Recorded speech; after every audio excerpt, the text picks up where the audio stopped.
Hi everyone, welcome back to our channel. अपनी paediatric nursing से संबंधित जो टेस्ट सीरीज चल रही थी उसमें आज अपन है वो जो है इम्पोर्टेंट क्वेश्चन डिस्कस करेंगे। क्रोमोसोमल एंड कंजेनाइटल डिसऑर्डर से संबंधित काफ़ी इंपॉर्टेंट टॉपिक है। इससे संबंधित ही आज अपन कुछ मल्टीपल चॉइस क्वेश्चन डिस्कस करेंगे जो कि आपके लिए काफ़ी हेल्पफुल रहेंगे। आने वाली आपकी जो नर्सिंग ऑफिसर की एग्ज़ाम्स है, नॉरसेट और आरआरबी नर्सिंग ऑफिसर की एग्ज़ाम की दृष्टि से ये काफ़ी इंपॉर्टेंट वीडियो रहने वाला है। अगर आप हमारे चैनल पर फर्स्ट बार विजिट कर रहे हैं तो इसे शेयर कीजिए, सब्सक्राइब कीजिए और इन क्वेश्चंस की पीडीएफ चाहिए तो आपको हमारे टेलीग्राम चैनल पे आपको ये पीडीएफ मिल जाएगी। टेलीग्राम चैनल का लिंक वीडियो के डिस्क्रिप्शन बॉक्स में आपको मिल जाएगा। अभी स्टार्ट करते हैं। देखिए क्वेश्चन, देखिए फर्स्ट क्वेश्चन क्या है। Which of following hereditary disease is mostly closely link to aneurysm. Aneurysm जो होता है उससे संबंधित कौन सी हेरिडिटरी लिंक्ड है हेरिडिटरी डिजीज। तो इसमें ऑप्शन देखिए, ऑप्शन ए है सिस्टिक फाइब्रोसिस, ऑप्शन बी है मार्फन सिंड्रोम, ऑप्शन सी है मायोकार्डियल इंफ्रैक्शन और ऑप्शन डी है लुपस इरिथोमेटस। तो देखिए इसका जो करेक्ट ऑप्शन है ऑप्शन बी रहेगा, मार्फन सिंड्रोम। अभी मैं आपको थोड़ा मार्फन सिंड्रोम के बारे में बता देता हूँ। देखिए मार्फन सिंड्रोम होता है वो होता है एक कनेक्टिव टिश्यू से रिलेटेड डिसऑर्डर होता है। जो कनेक्टिव टिश्यू होते हैं उनसे रिलेटेड ये डिसऑर्डर है। कनेक्टिव टिश्यू जिसमें कि जो ब्लड वेसल्स है और बोन्स है, मसल्स है, उनके कनेक्टिव टिश्यू इफेक्ट होते हैं। तो जो ब्लड वेसल्स में आपको पता है ब्लड वेसल्स है ना, जो ब्लड वेसल्स होती है ब्लड वेसल्स में आपको पता है कि जो ट्यूनिका जो मीडिया है, कौन सी जो लेयर होती है, जो मिडल लेयर होती है ट्यूनिका मीडिया, ट्यूनिका मीडिया, ठीक है। ट्यूनिका मीडिया जो है वो लेयर उसमें इफ़ेक्ट होती है और उसकी वजह से क्या होता है वो कमज़ोर हो जाती है। जो उसके फाइब्रस जो लेयर है एक तरह की, तो वो कमज़ोर हो जाती है जिसकी वजह से एन्यूरिज्म देखने को मिल सकता है। तो ये मार्फन सिंड्रोम के बारे में थोड़ा था। इसके अलावा इसके जो दूसरे ऑप्शन हैं उनके बारे में थोड़ा देख लेते हैं। देखिए जो सिस्टिक फाइब्रोसिस है ये एक ऑटोसोमल रिसेसिव डिसऑर्डर है जिसमें कि जो ग्लैंड्स होती है, स्पेशली जो स्वेट ग्लैंड्स है और एक्सोक्राइन जो ग्लैंड है वो अफेक्ट होती है, ठीक है। इसके बारे में अपन बाद में डिटेल में डिस्कस करेंगे। देखिए सिस्टिक फाइब्रोसिस से संबंधित जो टॉपिक है वो चैनल पे अपलोड कर रखा है, हमारे यूट्यूब चैनल पे अपलोड कर रखा है, तो आप इस पे देख सकते हैं। इसका जो है वीडियो का जो लिंक है आपको डिस्क्रिप्शन में मिल जाएगा, तो आप प्लेलिस्ट ओपन करके आप देख सकते हैं। इंपॉर्टेंट टॉपिक के काफ़ी वीडियो है, मिल जाएंगे आपको। एक देखिए इसमें ऑप्शन डी के बारे में देख लीजिए, लूपस इरिथोमेटस। लूपस इरिथोमेटस क्या होता है, इसको एक्चुअली सिस्टेमिक लूपस इरिथोमेटस बोलते हैं। इसमें आपको याद रखना है ये ऑटो इम्यूनो डिसऑर्डर है। ये क्या है, ऑटो इम्यून डिसऑर्डर है, ठीक है। ऑटो इम्यून डिसऑर्डर में क्या होता है कि जो अपनी खुद की जो सेल्स होती है वो इम्यूनिटी सिस्टम, खुद का इम्यूनिटी सिस्टम अपने बॉडी की खुद की सेल को नष्ट करता है। और इसमें आपको याद रखना है, एग्जाम में पूछते हैं, इसमें एक स्पेशल करेक्टर आता है मोलर रेस, ठीक है। मोलर रेस कौन सी डिजीज में होता है, तो मोलर रेसेस जो है वो ऑटोसोमल ये जो लूपस इरिथोमेटस यानी कि सिस्टेमिक लूपस इरिथोमेटस में देखने को मिलता है। तो देखिए एक क्वेश्चन में अपने पास कितना नॉलेज हो गया है, इससे संबंधित कितना इन्फॉर्मेशन आपको मिला है। देखिए नेक्स्ट क्वेश्चन देखिए। नेक्स्ट क्वेश्चन है the mode of inheritance of cystic fibrosis. Cystic fibrosis का इनहेरिटेंस जो मोड है वो क्या है। तो ऑप्शन देखिए, ऑप्शन ए है ऑटोसोमल रिसेसिव, ऑप्शन बी है X linked disease, option C है ऑटोसोमल डोमिनेंट, ऑप्शन डी है नन ऑफ दीज। देखिए रिसेसिव और डोमिनेंट में मैं आपको अंतर बता देता हूँ।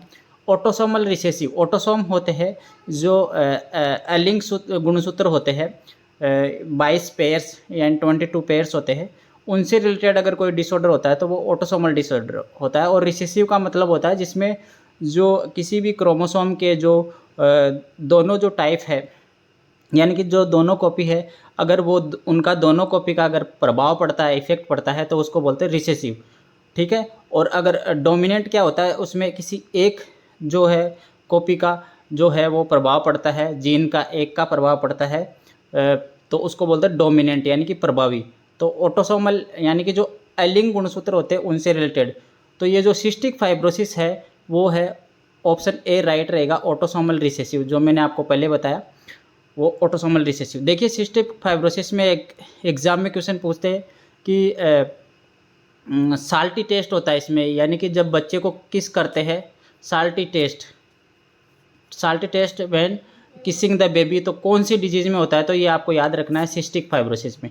इसमें एक टेस्ट किया जाता है sweat chloride test, sweat chloride, ठीक है, स्वेट क्लोराइड टेस्ट किया जाता है। उसका जो नॉर्मल रेंज होता है वो आपको याद रखना है, अगर 40 से नीचे आ रहा है स्वेट क्लोराइड तो वो है नॉर्मल, ठीक है। तो 40 से नीचे आ रहा है तो वो है नॉर्मल, और 40 से ऊपर आ रहा है और 60 से नीचे आ रहा है, 40 से 60 के बीच में, तो वो सस्पेक्टेड है, दोबारा आपको रिपीट टेस्ट करना है। और अगर 60 से ऊपर आता है स्वेट क्लोराइड लेवल तो वो आप डायग्नोस कर दोगे कि ये है, कंफर्म्ड है कि ये सिस्टिक फाइब्रोसिस का केस है, ठीक है। तो 60 से ऊपर है वो नॉर्मल नहीं है, 60 से ऊपर अब नॉर्मल हो जाएगा। तो इसमें स्पेशली जो है ये मल्टीपल सिस्टम डिसऑर्डर है, और इसमें जो है एक तो है, इसमें देखिए आपको याद रखना है, एक तो इसमें रेस्पिरेटरी सिस्टम, एक होता है डाइजेस्टिव सिस्टम, और एक होता है रिप्रोडक्टिव सिस्टम। ये इसमें क्या है, अफेक्ट होते हैं स्पेशली, तो ये आपको याद रखना है। और इसमें क्या है, जो एक्सोक्राइन ग्लैंड होती है, स्पेशली जो एक्सोक्राइन ग्लैंड, वो क्या होती है, अफेक्ट होती है, वो ब्लॉक हो जाती है, जिसकी वजह से थिक म्यूकस होता है, और रेस्पिरेटरी जो प्रॉब्लम्स होती है वो हो सकती है, मेडिकल प्रॉब्लम, तो ये भी आपको ध्यान रखना है। और इसमें क्या है, एक तो जो स्पेशल जो मुख्यतः जो ऑर्गन जो अफेक्ट होता है वो होता है पेनक्रियाज, ये भी आपको ध्यान रखना है। तो एक क्वेश्चन के अंतर्गत अपन ने बहुत सारे जो है कंसेप्ट क्लियर किए हैं। तो नेक्स्ट क्वेश्चन देखिए, what is the best screening test used for cystic fibrosis, ठीक है, डिटेक्शन ऑफ द सिस्टिक, मैंने आपको पहले ही बता दिया, अभी अपने डिस्कस किया है। जो सिस्टिक फाइब्रोसिस में जो इम्पोर्टेंट जो टेस्ट होता है वो स्वेट क्लोराइड टेस्ट है, ऑप्शन ए इसका राइट रहेगा, स्वेट क्लोराइड टेस्ट, ठीक है। नेक्स्ट क्वेश्चन देखिए, organ affected in cystic fibrosis except, कौन सा ऑर्गन अफेक्ट नहीं होता है, ये एक्सेप्ट पूछा है ना। तो देखिए मैंने आपको बताया रेस्पिरेटरी सिस्टम है वो तो अफेक्ट होता ही है, मुख्य रूप से होता है उसमें इफेक्ट। गैस्ट्रो इंटेस्टाइनल सिस्टम भी वो है, वो ट्रैक्ट है, गैस्ट्रो इंटेस्टाइनल ट्रैक्ट भी इफेक्ट होता है, और स्वेट ग्लैंड जो स्वेट ग्लैंड होती है वो भी इसमें इफेक्ट होती है। तो इसमें जो नहीं होता है वो है लीवर, ऑप्शन बी इसका राइट रहेगा। देखिए इसमें क्या होता है, एक चीज़ और पूछते हैं सिस्टिक फाइब्रोसिस से रिलेटेड, मुख्यतः कौन सी इंटेस्टाइनल जो डाइजेस्टिव सिस्टम से रिलेटेड प्रॉब्लम इसमें होती है, तो उसे मोस्ट अर्लीस्ट जो है जो कॉम्प्लिकेशन हो जाती है वो है म्यूकोनियम इलियस, ठीक है। क्या होता है, म्यूकोनियम इलियस, ये आपको याद रखना है सिस्टिक फाइब्रोसिस में, एग्जाम में कई बार इससे रिलेटेड पूछा है। म्यूकोनियम इलियस क्या होता है, एक इंटेस्टाइन जो ऑब्स्ट्रक्ट हो जाती है, ऑब्स्ट्रक्शन टाइप का है वो होता है। The organ of digestive system most commonly involve in cystic fibrosis, मैंने आपको पहले ही बताया कि जो मोस्ट कॉमनली डाइजेस्टिव ऑर्गन है वो पेनक्रियाज होता है, ऑप्शन ए इसका राइट रह जाएगा, पेनक्रियाज, ठीक है। देखिए इन क्वेश्चंस की आपको फ्री में पीडीएफ मिल जाएगी, कोई चार्ज नहीं देना पड़ेगा, कोई पैसा नहीं देना पड़ेगा आपको।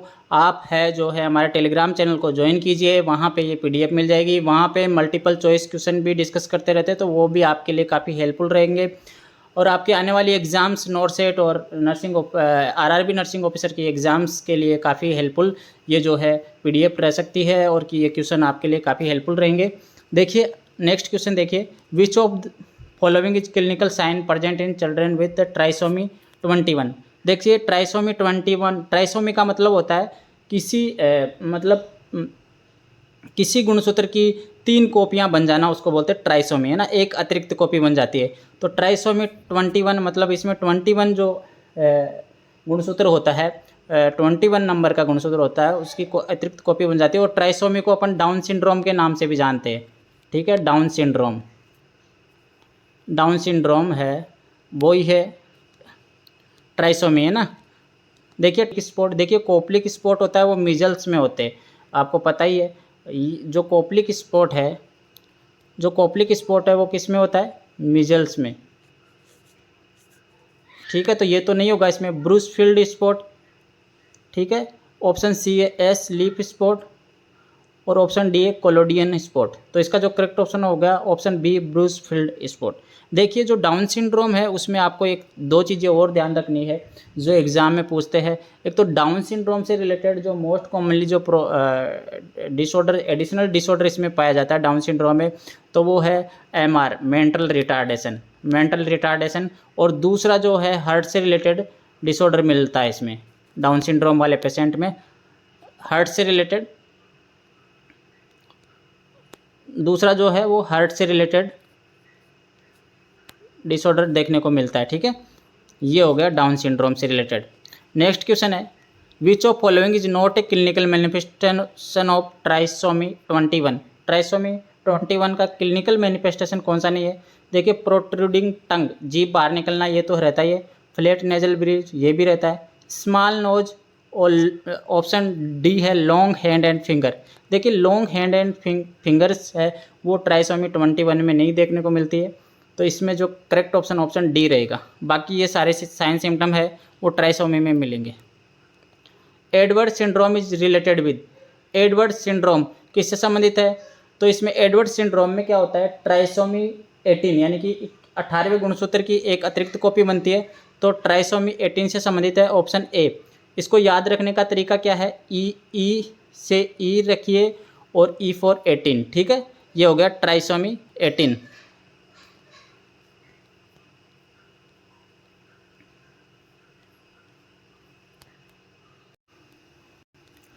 और इसमें एक देखिए ऑप्शन डी में जो ट्राइसोमी ऑफ क्रोमोसोम नंबर 13, ये भी आपको याद रखना, जो 13 से रिलेटेड जो है ट्राइसोमी अगर होती है तो वो किस में होती है, पटाउ सिंड्रोम में, पटाउट सिंड्रोम, ठीक है। पटाउ सिंड्रोम ये भी एग्जाम में पूछ सकते हैं। नेक्स्ट क्वेश्चन देखिए, इंपॉर्टेंट क्वेश्चन है which of following genetic condition has below mention characteristics feature of the dwarfism, dwarfism जिसको बोलते हैं बोनापन, with the short limbs, normal size head and trunk, ठीक है। तो इसमें ऑप्शन देखिए किसमें ये कंडीशन होती है, हंटिंगटन्स डिजीज, ऑप्शन बी है पॉलीडेक्टिली, ऑप्शन सी है एकोंड्रोप्लेसिया और ऑप्शन डी है नन ऑफ दिस। तो इसका जो करेक्ट ऑप्शन हो गया ऑप्शन सी एकोंड्रोप्लेसिया। देखिए एकोंड्रोप्लेसिया से एक कंडीशन होती है जिसमें कि प्रोटीन, कुछ स्पेशल प्रोटीन की कमी होती है जिसकी वजह से डेवलपमेंट डिले होता है और जो है अफेक्टेड जो पर्सन होता है वो उसमें डेवलपमेंट नहीं होता है बोन्स का, ठीक है। तो ये हो गया एकोंड्रोप्लेसिया, ये किसी प्रोटीन की कमी की वजह से होता है। नेक्स्ट क्वेश्चन इंपॉर्टेंट क्वेश्चन है वर्मर्स सिंड्रोम इज कंसिडर्ड एज, ठीक है, किसको कहते हैं। ऑप्शन ए है MEN3, ऑप्शन बी है MEN4, ऑप्शन सी है MEN1 और ऑप्शन डी है MEN2। तो इसका जो करेक्ट ऑप्शन सी रहेगा MEN1।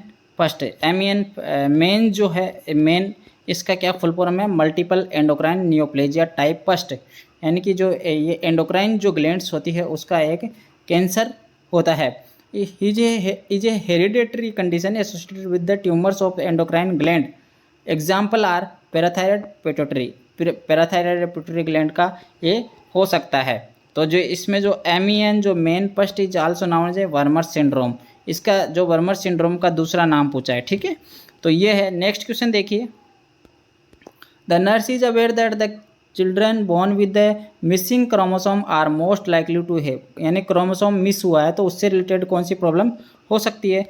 तो देखिए इसमें ऑप्शन सी इसका करेक्ट रहेगा, टर्नर सिंड्रोम। टर्नर सिंड्रोम ये फीमेल्स में होता है और इसमें एक अक्ष गुणसूत्र की कमी हो जाती है, यानी कि कमी होना, मिस होना, तो मिसिंग से रिलेटेड पूछा है। इसके अलावा देख लीजिए इसमें जो क्रिटिनिज्म होता है ये थायराइड से रिलेटेड डिसऑर्डर होता है, बच्चों में जो थायराइड हार्मोन की कमी होती है उसमें क्रिटिनिज्म देखने को मिलता है। डाउन सिंड्रोम मैंने आपको पहले ही बताया, इसमें अतिरिक्त कॉपी बनती है, न कि इसमें कमी होती है।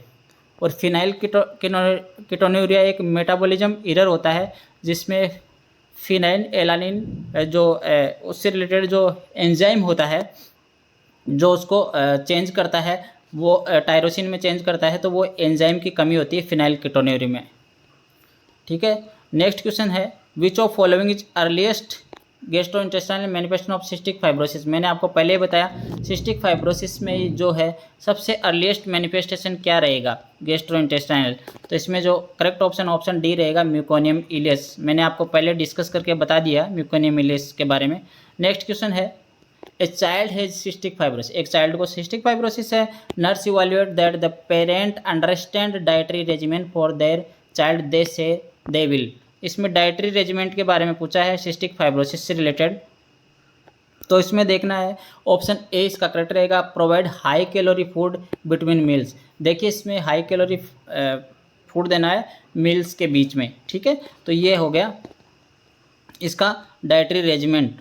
नेक्स्ट क्वेश्चन है, when performing a physical examination of newborn with down syndrome the nurse suspect that the infant में हैव, इन्फेंट को क्या हो सकता है। तो इसमें देखिए डाउन सिंड्रोम के साइन सिम्टम से रिलेटेड क्वेश्चन है। इसमें बल्जिंग फोंटेनेल, देखिए बल्जिंग फोंटेनेल नहीं होता है, बल्जिंग फोंटेनेल संबंधित है जो फ्लूइड CSF फ्लूइड का प्रेशर, यानी कि बल्जिंग फोंटेनेल तो वो है इंट्राक्रैनियल प्रेशर अगर बढ़ जाता है तो उसमें होता है बल्जिंग फोंटेनेल, उसमें हो सकता है। और ऑप्शन बी है स्टीप लोअर एक्सट्रीमिटीज, ये भी नहीं होगा। ऑप्शन सी है अबनॉर्मल हार्ट साउंड। मैंने आपको पहले बताया था कि अगर जो ये होता है डाउन सिंड्रोम, तो डाउन सिंड्रोम से रिलेटेड क्या हार्ट से प्रॉब्लम, डाउन सिंड्रोम के पेशेंट में हार्ट रिलेटेड प्रॉब्लम देखने को मिल सकती है। तो अबनॉर्मल हार्ट साउंड, एग्जाम में क्वेश्चन इससे कई बार पूछा जा चुका है। ऑप्शन सी इसका करेक्ट रहेगा।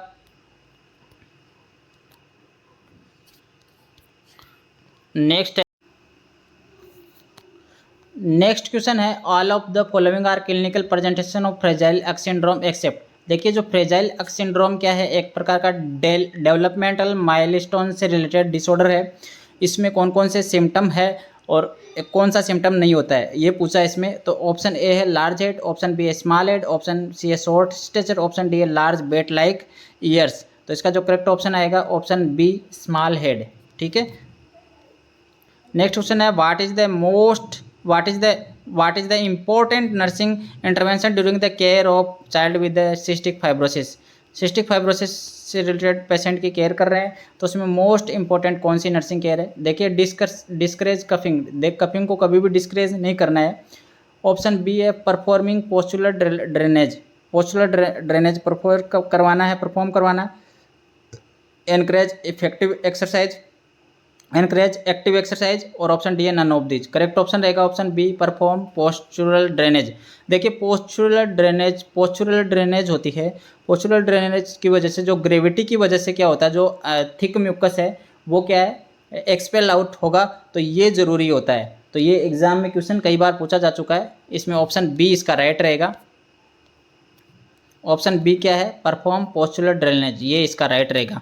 नेक्स्ट क्वेश्चन है, which of following is medication are used in the child with cystic fibrosis. कौन सी मेडिकेशन यूज की जाती है। ऑप्शन ए है एंटीबायोटिक, ऑप्शन बी है fat soluble vitamin, option C है पेनक्रियाटिक एंजाइम्स, ऑप्शन डी है all of these. Correct option रहेगा ऑल ऑफ दीज, क्योंकि इसमें एंटीबायोटिक्स भी यूज की जा सकती है, क्योंकि जो है थिक म्यूकस की वजह से अगर म्यूकस एक्सपेल आउट नहीं हो रहा है तो वहाँ इन्फेक्शन के होने के चांस रहते हैं। और मोस्टली जो है कौन सा बैक्टीरिया से इन्फेक्टेड हो सकता है, स्टेफाइलोकोकस ऑरियस, ये आपको याद रखना है। स्टेफाइलोकोकस ये एग्जाम में पूछा जा चुका है।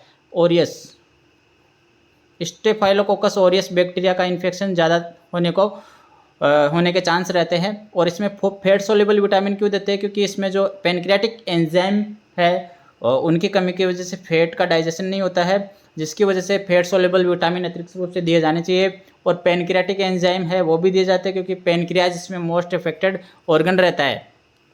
नेक्स्ट क्वेश्चन है, the parents of a child diagnosed with cystic fibrosis ask a nurse what causes the foul smelling frothy stool, what should be nurse answer. ठीक है, तो इसमें इसका क्या आंसर रहेगा ये पूछा है इसमें। देखिए नर्स का रेस्पॉन्स क्या रहेगा इसमें। फ्रॉदी स्टूल होता है और फाउल स्मेलिंग स्टूल है, उसका क्या कारण होता है। ऑप्शन ए इसका राइट रहेगा अनडाइजेस्टेड फैट, क्योंकि इसमें पेनक्रियाटिक एंजाइम्स होते हैं जो फैट को डाइजेस्ट करने वाले एंजाइम्स होते हैं उनकी कमी होती है, जिसकी वजह से ये चीज़ ये जो है देखने को मिल सकता है फाउल स्मेलिंग जो है स्टूल। ठीक है, ऑप्शन इसका ए राइट रहेगा। नेक्स्ट क्वेश्चन है nurse is caring for an infant with the phenylketonuria. Phenylketonuria phenylalanine alanine है वो टायरोसिन में नहीं बदल पाता है, फिनाइल एलानिन की अधिकता हो जाती है।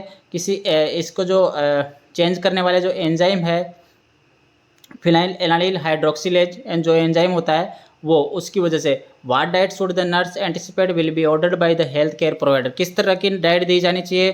तो इसमें ऑप्शन जो है करेक्ट ऑप्शन क्या है? ऑप्शन ए है fat free, option B protein enrich, option C है phenylalanine free, option D है लो फिनाइल एलानिन। देखिए फिनाइल एलानिन फ्री तो देना ही नहीं है, low phenylalanine, option D इसका राइट रहेगा। थोड़ा बहुत उसमें फिनाइल एलानिन जाना चाहिए, ठीक है, डाइट में, तो ये इसका करेक्ट ऑप्शन रहेगा। देखिए जो फिनाइल एलानिन है उसका लेवल अगर इसमें जो टेस्ट करते हैं, इसमें एक स्पेशल टेस्ट किया जाता है ग्विथ्री टेस्ट। ग्विथ्री टेस्ट है वो है इसको फिनाइल कीटोन्यूरिया को डायग्नोसिस करने का एक इम्पोर्टेंट टेस्ट है फिनाइल कीटोन्यूरिया के लिए, ग्विथ्री टेस्ट है। उसका जो अगर उसमें है ना लेवल तो है 20 से ऊपर अगर जाता है मिलीग्राम पर डेसीलीटर से फिनाइल एलानिन का, तो वो डायग्नोस्ड हो जाता है फिनाइल कीटोन्यूरिया। ठीक है, नेक्स्ट इंपॉर्टेंट क्वेश्चन है आपका Williams tumour affect which of following. देखिए विलियम्स ट्यूमर होता है उसको विलियम्स ट्यूमर्स है, विलियम्स ट्यूमर को नेफ्रोब्लास्टोमा भी बोलते हैं। क्या कहते हैं?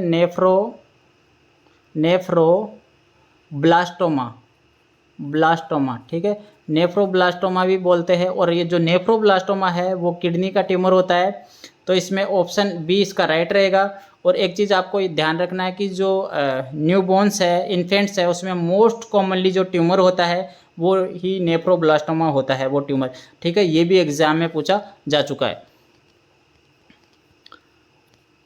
ये देखिए टेस्ट के बारे में मैंने आपको पहले बताया था, ग्विथ्री टेस्ट इज डन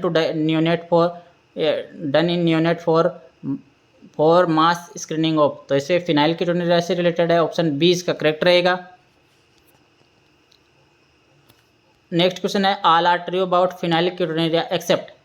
सब ट्रू है एक को छोड़ के। Deficiency of phenylalanine hydroxylase, ये एंजाइम की कमी की वजह से ही तो ये होता है। ठीक है, ऑप्शन बी है मेंटल रिटार्डेशन, इस तरह के पेशेंट में मेंटल रिटार्डेशन की कंडीशन भी होती है। ऑप्शन सी है increase urinary excretion of hydroxyphenyl pyruvic acid, option D है डिक्रीज सीरोटोनिन फॉर्मेशन। तो इसका जो करेक्ट ऑप्शन आएगा डिक्रीज सीरोटोनिन फॉर्मेशन। सीरोटोनिन से रिलेटेड कोई लेना देना नहीं है इसमें, ऑप्शन डी इसका राइट रहेगा। ठीक है, ये क्वेश्चन थे इंपॉर्टेंट क्वेश्चन। आपको वीडियो कैसा लगा कमेंट में ज़रूर बताइएगा। Thanks for watching the video.